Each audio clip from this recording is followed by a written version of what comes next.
Well, we've encountered a number of challenges. One is the culture that needs to change that we are getting. The culture of mismanagement, the culture of things not being communicated as they're supposed to be communicated, which also hamper us on service delivery.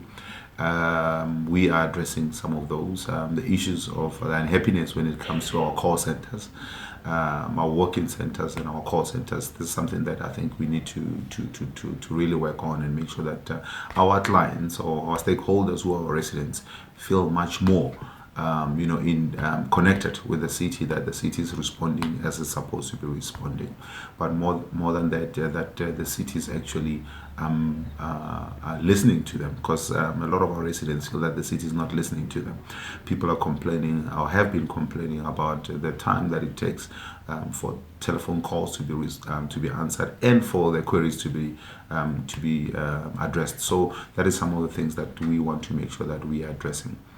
There's an element as well that we want to address as speedy as we possibly can, and the attitude of it's not my money, it's not my responsibility, So we want to make sure that the officials who are tasked with ensuring that we spend our money wisely, but was tasked to ensure that delivery is taking place in the space of time that is supposed to be taking place in, that actually happens. So what we're doing is we're finalizing performance contracts that will say if you are responsible for delivering on a project, you are supposed to ensure that the project is done right the first time around with the same with the correct amount of money and within time. So gone will be the days where people just go and spend over what has been budgeted for, number one. But number two, projects that are really going on and over time, and nobody is actually being held to account for that. So those are some of the things that we are beginning to